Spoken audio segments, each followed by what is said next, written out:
আসসালামু আলাইকুম বন্ধুরা, আশা করি সবাই ভালো আছেন। আল্লাহর রহমতে আমরা ভালো আছি। আজকে আবার চলে আসলাম আপনাদের মাঝে আরও একটি অন্য ব্লগ নিয়ে। তো আজকের ব্লগটা করব পুরোটা আমার ননদের বাড়িতে। আর ননদের বাড়ি থেকে বেড়াতে যাব এক জায়গায়। তো সেগুলোই নিয়ে থাকছে আজকের পুরো ব্লগটি। আর আমার পুরো ব্লগটি যদি আপনাদের ভালো লেগে থাকে তাহলে অবশ্যই আমার চ্যানেলটি সাবস্ক্রাইব করবেন, আর বেশি বেশি করে লাইক, কমেন্ট এবং শেয়ার করবেন। তো এতে চলে এসেছি আমাদের ননদের বাড়িতে। ননদের বাড়িতে এসেছি, অনেকক্ষণই হয়ে গেছে, নাস্তা টাস্তা করা হয়ে গেছে, বেশ কিছুক্ষণ হয়েছে এসেছি। মেলা কিছু নাস্তা করেছি, সেই ক্লিপটা আর আপনাদের ভিডিওতে নিয়ে নিয়ে আপনাদের মাঝে শেয়ার করে নিই। নাস্তা খেয়ে এখন একটু বিশ্রাম করছি, শুয়ে বসে আছি। ননদের মেয়ে আর আমার মেয়ে ওরা খেলাধুলা করছে। তো আমি একটু শুয়ে আছি, প্রচণ্ড রোদের তাপ, রোদের মধ্যে এসেছি, প্রচণ্ড গরম, গা ঘেমে গেছে। তো হাত মুখ ধুয়ে এসে নাস্তা করে আবার শুয়ে আছি। তো এখন আর বাইরে বের হব না, একবারে বিকালে সন্ধ্যার আগ দিয়ে তারপরে আবার বেড়াতে যাব অন্য এক জায়গায়। আপনাদের ভাই আসলে তারপরে যাব। আমার ননদ রান্না করছিল, রান্না শেষ করে এসে গা গোসল করে একসাথে সবাই খাওয়া দাওয়া করব, করে তারপরে যাব বেড়াতে। তো অনেক কিছু রান্না করেছে আমার ননদ, ও রান্না করছিল, আমি একবার গিয়ে দেখে এসেছি। তো গরমের জন্য আর সেখানে থাকিনি, বলছিল ভাবে আপনি যান, আমি আছি। তো আমার ননদের স্বামী আর ওরা দুজনে মিলে রান্না করছে। তো আমি আমার ননদের মেয়ের সাথে গল্প করছি। ঈদের পর থেকেই আসবো। তারপরে আবার পহেলা বৈশাখও পড়ে গেছে, কিন্তু আসা হচ্ছিল না। আজকে দিন করে এসেছি। এই তো খাওয়া দাওয়া করে নিচ্ছি, এখন দুপুর হয়ে গেছে। আমরা এসেছি প্রায় 12টার দিকে। নাস্তা টাস্তা খেয়ে তারপরে রান্নাবান্না শেষ হয়েছে ননদের। যেহেতু 3 দিন ধরে আসবো করে আসছি না, আমার ননদ 3 দিন ধরেই রান্না করছে। 3 দিন ধরে রান্না করে আর ফোন দেয়, আমরা আর আসি না, আসা হয় না কোনো না কোনো কারণে। তো আজকে চলেই এসেছি, আপনাদের ভাইয়া পরে আসবে। তো আমি, আমার ননদ আর ননদের স্বামী ও আছে, ওরা সবাই একসাথে খাওয়া দাওয়া করছে। আমার ননদের মেয়েও আছে, আমার মেয়েও আছে। তো ননদের মেয়ে আবার খাবে না, তো আমি বলছিলাম তোমাকে আমি খাইয়ে দিই। তো তাও খাবে না। চিপস টিপস নিয়ে গিয়েছিলাম, চকলেট, ওরা আইসক্রিম ওগুলোই খেয়েছে। ছোটো বাচ্চা অত কিছু খেতে পারছে না। তো আমি বলছিলাম অত জোর করার দরকার নেই, পরে খাবে। তো এই তো আগে আমার ননদ পোলাও রান্না করেছে, গরুর মাংস রান্না করেছে, সিমের ভাজি রান্না করেছে, তারপরে মাছ দিয়ে, ফলি মাছ দিয়ে চচ্চড়ি করেছে, শিং মাছ দিয়ে। তো সব কিছু খুব সুন্দর হয়েছে খেতে। সেমাই রান্না করেছে। তো অত কিছু আর বলছি এখন খেতে পারবো না, গরমের দিন। তো আমি সিমের ভাজি দিয়ে ভাত খাচ্ছি। এখন অন সময়ে সিমের ভাজি খেতে খুব ভালো লাগছিল। বলছিল ভাবি একটা গাছ আছে, গাছের এখনও সিম হচ্ছে। তো টাটকা সিম তুলে ছোটো আলু দিয়ে ভাজি করেছে, ভাজিটা সেই সুন্দর হয়েছে খেতে। আমি ওটা দিয়ে ভাত খাচ্ছি। ও বলছিল আপনি মাংস নিচ্ছেন না কেন, পোলাও নিচ্ছেন না কেন? তো আমি বলছিলাম না, এগুলো এখন খাবো না, নিলেও পরে নিব, এখন আমি ভাজি দিয়ে আগে একটু তৃপ্তি করে ভাত খাবো। তো বসে থেকে সবার সাথে গল্প করছি আর ভাত খাচ্ছি। তো আমার ননদ বলছিল ভাইয়া কখন আসবে, ভাইয়া কখন আসবে, একটু ফোন দেন। আমি বলছিলাম ফোন দিতে হবে না, আজকে আসবে বলেছে, আসবে, আমাদের নিতে হলেও আসবে। ও থাকতে যেহেতু দেবে না, কোথাও থাকতে সেভাবে দেয় না, তো নিতে চলে আসবে নি। তো এই বলছি আর গল্প করছি। তো এই তো সবাই একসাথে খাওয়া দাওয়া করছি। তো খাওয়া দাওয়া শেষ করেই তারপরে সবাই মিলে আবার বেড়াইতে যাব। তো দেখি কখন আপনাদের ভাইয়া আসে, তারপরেই যাব। তো আপনাদের ভাইয়া চলে এসেছে, এসে ও খাওয়া দাওয়া করে সবাই মিলে একটু রেস্ট নিয়ে এখন যাব। বেলা পড়ে গেছে, তো রোদও কমে গেছে, এখন তাপ একটু কম, বাতাসও আছে। তো এখন চলে যাচ্ছি আমরা বেড়াইতে। আজকে যাব আমরা বিয়ানবাড়িতে। তো সেটা হলো একটা কফি হাউস করেছে আমার ননদের ছেলে। তো ননদের বাড়ির পেছনেই জায়গাটা, তো একটু ঘুরে যেতে হবে। পেছনে যেহেতু পুকুর আছে, পুকুরের উপরে জায়গাটা। তো একটু ঘুরে আসছি। তো চলে এসেছে আমার ননদের মেয়ে, ও যেহেতু সবসময় এখানে আসে, তাই ওর জায়গাটা পরিচিত হয়ে গেছে। ওখানে কমফোর্ট ফিল করছে, আর ও খুব আনন্দ করছিল। এখানে সাউন্ড সিস্টেম মানে বক্স বাজানো হচ্ছে, বক্সের গানে ও নাচছিল। তো গ্রামের মধ্যে এরকম একটা জায়গা মানুষকে বিনোদন দেওয়ার জন্য ভালোই হয়েছে। অবসর সময়ে বিকালবেলা মানুষ একটু রেস্ট করার জন্য হলেও এখানে এসে বসে থাকতে পারবে। তো এটা হলো আমাদের পাশের গ্রামেই, পুরান তাহেরপুরের এই জায়গাটা। তো ওখানে গেলে আরও অনেক কিছুই দেখা যাবে। মোহনগঞ্জ বাজারে আমাদের মোহনগঞ্জের পাশ দিয়ে বয়ে চলেছে বারানই নদী। এটা হলো আমাদের নদী। আর তারপরেও আছে ওখানে আরও ৭৫ বিঘা সেই পুরাতন আমের বাগান। সবকিছুই দেখা হবে একটা দেখা হলে। যারা আসতে চান চলে আসতে পারেন। এটা হলো দুর্গাপুর থানার রাজশাহী জেলার পুরান তাহিরপুর গ্রামে এই কফি হাউসটি অবস্থিত। এটা আ কফি হাউস অ্যান্ড বিয়ানবাড়ি, সরি, এটা বিয়ানবাড়ি কফি হাউস অ্যান্ড রেস্টুরেন্ট। তো আপনারা এখানে শহরের মতনই সবকিছু পাবেন। খাবারের আইটেম থেকে বিনোদনের জন্য সবকিছুই আছে। সে নতুন করেছে, তারপরেও যতটুকু করেছে ভালোই করেছে। যথেষ্ট বসারও জায়গা করেছে খুব সুন্দর করে। তো গরম, তারপরেও ভালোই লাগছিল। চারিদিকে খোলামেলা। গ্রামের মধ্যে এমন একটা জায়গা সবাইকে আনন্দ দেওয়ার জন্য ভালোই হয়েছে। উম যারা বেড়াতে আগ্রহী তারা এখানে এসে বেড়াতে পারেন।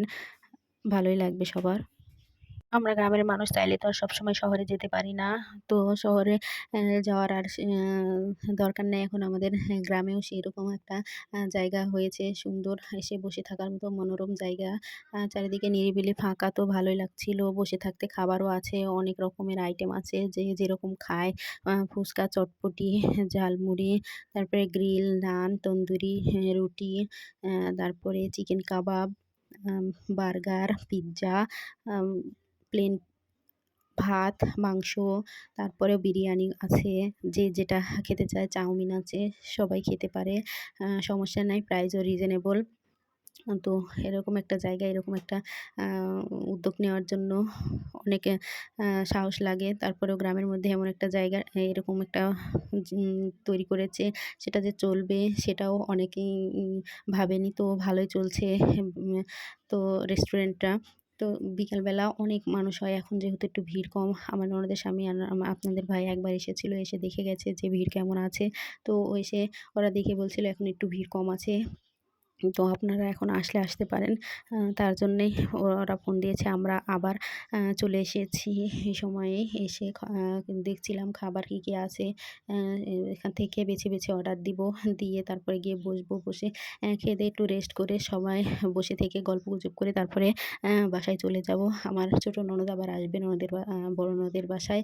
তো ওরা এসে থাকবে, আমরা আর থাকবো না, আমরা চলে যাব। ওরা আবার হয়তো পরে কালকে আবার আসবে এখানে বেড়াইতে। আমার ননদের মেয়েও আছে, ও আসবে বলে এখানে এসেছে সবাই ঈদের উপলক্ষে। আবার তারপরে পয়লা বৈশাখও পড়ে গেছে, বৈশাখ মাস পড়ে গেছে। সেই ২ উপলক্ষে এখানে বেড়ানো হয়ে যাবে। তো আমরা এখান থেকে ফুচকা, চটপটি, বার্গার, পিজ্জা এসবই অর্ডার দিয়েছি।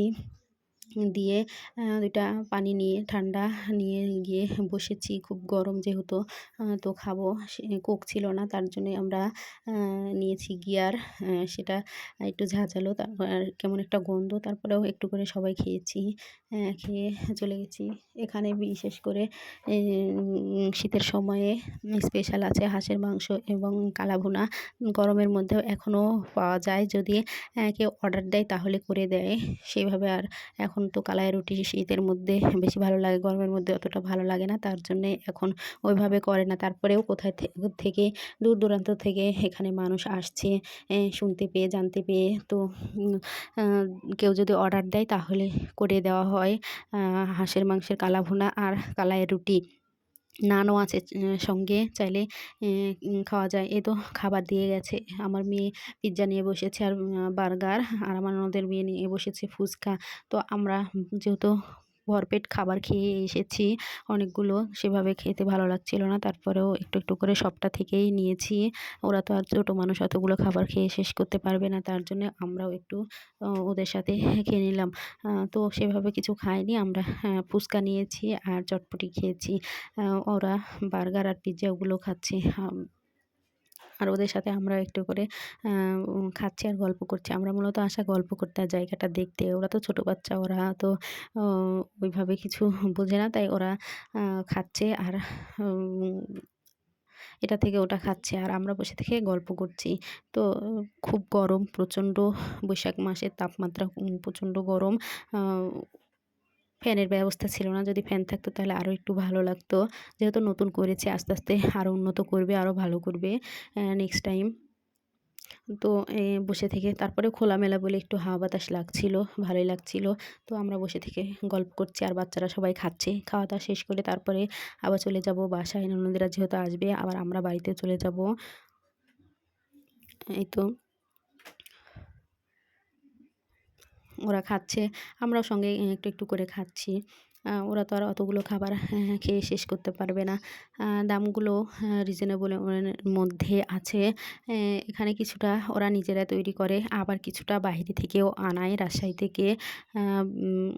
রাজশাহীর বড়, বড় হোটেলে গিয়ে, রেস্টুরেন্টে গিয়ে সেগুলো নিয়ে আসে অর্ডার দিয়ে। সেগুলো এখানে তারপরে ওরা গরম করে সেটা বিক্রি করে। আর তারপরেও কিছুটা বাড়িতেই তৈরি করে, যেমন বিরিয়ানি, তারপরে ফুচকা, চটপটি এগুলো ওরা নিজেই এখানে তৈরি করে। করে আছে খাবারটার টেস্ট ভালোই, খুব একটা খারাপও না। তো এই তো আমার ননদের মেয়ের খাওয়া হয়ে গেছে। ও এখন গিয়ারটা খাচ্ছিল। এটা খুব ঝাঁঝালো, তারপরে ও খাচ্ছিল। লাস্টে যখন খাবার শেষ করতে পারিনি তখন একটা কাণ্ড করেছি। এরকম কাণ্ড কে, কে করেন অবশ্যই কমেন্ট করে জানাবেন। আমরা কিন্তু আগে কোথাও এরকম করিনি। এই ফার্স্ট টাইম কোনো জায়গায় গিয়ে খাবার খেতে না পেরে আবার টিস্যুতে মুড়ে বাসায় নিয়ে চলে এসেছি।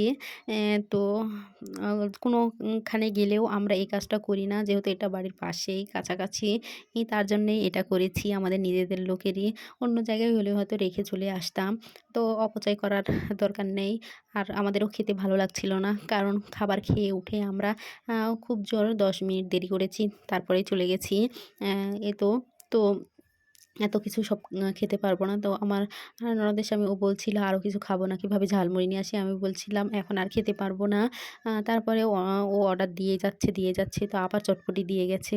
আ আমি বলছিলাম, বারবার নিষেধই করছিলাম যে, "ফুচকা খেয়েছি, পিজ্জা, বার্গার এগুলোই থাক। আর চটপটি নিয়ে আসার দরকার নেই।" তারপরে ও কখন যেন বলে এসেছে। এই তো দিয়ে গেছে চটপটি। তো এখন আবার চটপটি খাওয়া লাগবে। তারপরেও ফুচকাতেও যেহেতু ডিম দেওয়া ছিল, তারপরে চটপটিতেও ডিম দেওয়া আছে। গরমের মধ্যে ডিম খেলে একটু সমস্যাই হয়। তারপরে সেভাবে হালকা পাতলা করে খেয়েছি সবাই ৪ বাটির মধ্যে। ওরা ছোট, ওরা তো আর খাবে না। আমরা বড় ৪ জন বলে ৪ বাটি দিয়ে গেছে। তো সবাই খেতে পারিনি।